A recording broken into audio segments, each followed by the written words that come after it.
Yes, please. Also on China, the Ukrainians say they have evidence that Chinese soldiers have been found fighting for the Russians in Ukraine. Can the US verify this? And if so, what does the US plan on doing to China to combat that? We'll look into it, but I think beyond that, we're really looking to get that war stopped. They're losing 2,500 and even more than that young people a week. They're Russian and they're Ukrainian. They're not American, but they're people. And we're seeing if we can get it stopped. And I think we're making progress. I appreciate the ballerina who was released. It was at the request of a very good friend of all of ours, actually. Dana White called me and he said it's the friend or the relationship of one of the fighters for UFC or one of the fighters. And Dana's an incredible guy, and we spoke to President Putin about it, and they made a deal. They released the young ballerina, and she is now out, and that was good, so we appreciate that. We hope that we're going to be able to make a deal relatively soon with Russia and Ukraine to stop the fighting. It's so senseless. It's such a horrible thing. It would have never happened if I were president, but it did happen, and we were given that card. And I think we're going to get it. I think we're going to get it stopped. Got to get going. We got to get it. We have to move it faster. Likewise with the hostages, we're making progress. We, there's 59 hostages, but only 24 of them are living, and that's the way it's been presented to me by the mothers of some of the dead, mothers and fathers of some of the dead hostages, and they want the bodies of their baby, as they say, their baby, their young boys. They want them back as much as if they were alive. It's amazing, because when I met the hostages 2 weeks ago here, I couldn't believe what they had to go through, by the way. But when I met them, they said, yeah, there's 59, but 24 are living. And they actually consider, I guess if you're a parent, you do consider it this way, that the remainder who are dead, the 24 that are alive, the remainder that are dead, they want them back just as much as they would want them back if they were alive. It's really pretty amazing and pretty sad. So we're getting close to getting them back. We have a lot came back. A lot of people are very grateful. Some came back in pretty bad shape. Some came back, they're okay. I think they're going to be scarred mentally for a long time, because if you sit down and talk to them, as I have, what they went through is incredible. But we're making progress. We're dealing with Israel. We're dealing with Hamas, and it's a nasty group. Mr. President, how close are you to the first country coming to actually make a deal with the United States over tariffs? Is it days, months? Well, I think it's very close, but we have to have a deal that we like. We don't want a deal that's going to be a bad deal, or I could make every deal in one day if I wanted to. I could do this all in one day. I could just say, here's what we'll do. And I was saying to the people before, to Scott, mostly to Scott and Howard, and some of the other people that work with us on the negotiations. We have a lot of law firms that have paid me a lot of money in the form of legal fees. We're going to probably use those firms to, if we can, I think we can. I'll make a contribution to the country, but they're great firms. They're the best firms, the biggest, and really the most prestigious. And we may be using them to help you guys out, because you're going to need a lot of lawyers. And I'm not sure Pam's going to be happy if I say, can you send over about 200 lawyers that work on trade? She's working on criminal stuff, and I think that's going to be her focus more than anything else. So we'll find out if we can do that. But we have a lot of lawyers that you've been reading about, where they paid $100 million a firm on average. Now we have the final 4 or 5 are at $125 million. So I have a lot of legal fees I could give to you people, and we might as well use them. Hopefully I won't need that many legal fees or that much. I may. Who knows? After it ends, after we leave, maybe I'll need it. But if I do, it's not going to be very pleasant. So I think we're going to try to use these very prestigious firms to help us out with the trade, because we have a lot of countries. But we want to make deals that are proper for the United States, not just, we can make deals easily, we want to make them proper. Mr. President, if you aren't able to reach the deals that you want to see at the end of the 90 days, will you put those higher tariffs in place, or will you extend Well, that's what pause? would happen. I mean, if we can't make the deal that we want to make, or we have to make, or that's good for both parties, it's got to be good for both parties. You wouldn't. And then we go back to where we were. Go back to the numbers that you Yeah, announced last week. I think so. You wouldn't extend the pause. Yeah, we'll have to see what happens at that time. Thank you, Mr. President. You said yesterday you were considering some exceptions for companies. Can you talk about what you're considering? And then also on the reciprocal tariffs, that it'd be substantially lower. Is the same math formula going to be used, or is that tossed out? I'm not considering now for any country or company, but it's possible that I would. But I'm not. We don't have that situation right now. People understand where we are, what we're going to do. But it could happen. It's called flexibility. You have to have certain flexibility. Mr. President, what are you planning on using the money that you're gaining from revenue through the tariffs on?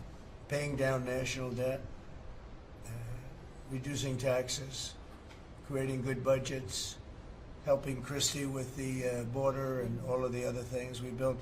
I built hundreds of miles of wall, as people now understand, 571 miles of border wall in the first administration. But we're going to beef it up, and we're going to add more. And the numbers are incredible. Really, the numbers are what's taken place. We had great numbers, but these numbers are topping my last administration. And Christie and Tom Homan have done an amazing job. But it's an expensive process. This weekend, where they used to have hundreds of thousands of people standing there pouring through the border in Tijuana, Mexico, this weekend they had nobody. You had a man sweeping this massive piece of concrete, which is, the area where they said massive. And I've looked at that during the Biden administration. You couldn't see a piece of that concrete. There were so many people on it. You couldn't, if you had helicopter shots, you couldn't see concrete. Now, this weekend, you had nobody there but a man with a broom sweeping it and cleaning it up. Pretty amazing. It's really an amazing job.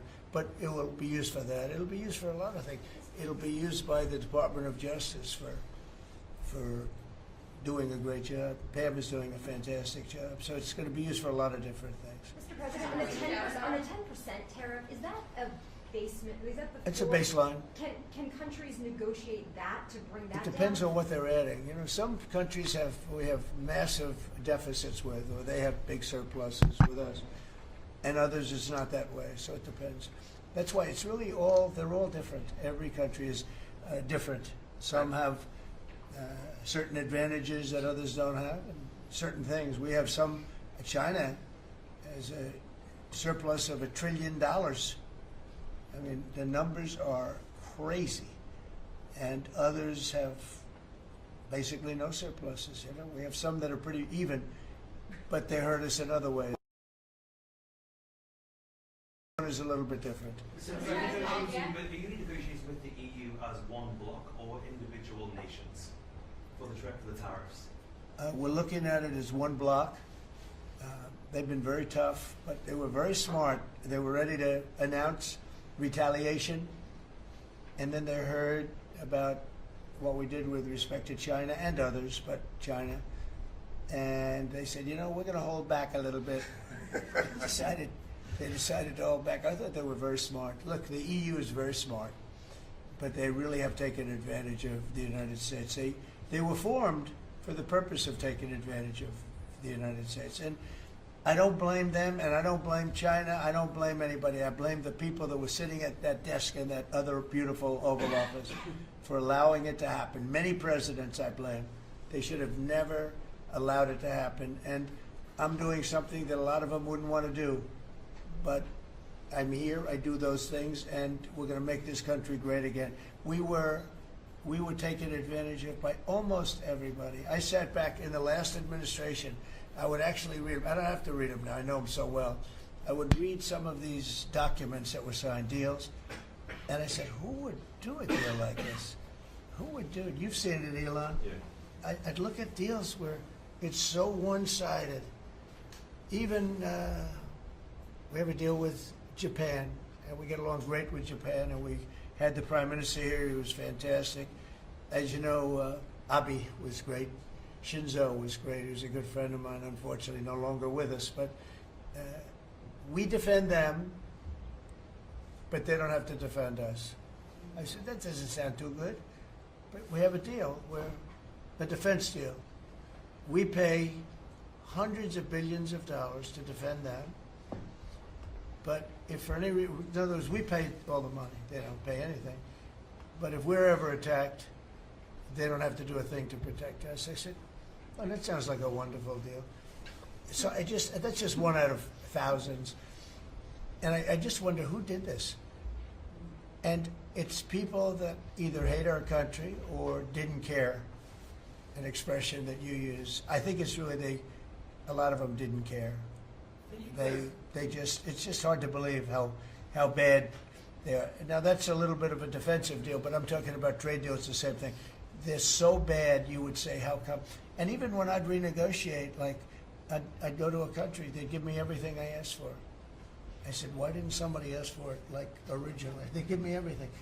I think when they were negotiating, they didn't care, or they didn't ask, or they were shy, or they were very stupid, or they hate our country. Yeah, go ahead, Jeff. You were speaking about Japan. Can you clarify what your vision is for U.S. Steel? You referenced it yesterday. Yeah. There's some questions about what you actually want to see Sure. out of Look, that. U.S. Steel is going to do very well now because of tariffs, and I don't know why they even need a deal. But the only thing is, U.S. Steel, if you go back 80 or 90 years, that was a behemoth in this. That was our biggest, most. If we were around, we would have been very proud of it. Today we have different types of companies that are big. Google, it's not the same as U.S. Steel, and I love Google, and I got to like the people that run it. They're very capable people. They didn't like me so much in the first administration, but they like me a lot now. I don't know what happened, but I like them. But I think they would be the first to admit, when I envisioned, you look at some of those steel factories from 90 years ago, it was a different kind of a country, but they were miles long. Today you see just empty hulks. Those hulks are going to be filled up very soon because of what I'm doing with tariffs. It was a different kind of a thing. But if I didn't do that in the first term, my first term, if I didn't put tariffs on, we would have, because China and others were dumping steel, billions of dollars of steel. Our steel companies were all closing, every factory. We wouldn't have one steel plant open, and now we have a steel industry that's doing very well, but soon it's going to be thriving, really thriving, and those factories are going to be filled up, but more importantly, they're going to build brand new ones. Nucor and so many other companies call me, Nucor being a big steel company. They're building massive new steel plants, and it's great. And likewise, car companies. We have many, many car companies. 3 of them, I'm not looking to hurt Mexico, and I like Mexico. And by the way, I think the new president is a terrific person, a fantastic woman. We've had many conversations. She's a very elegant, just a fantastic person.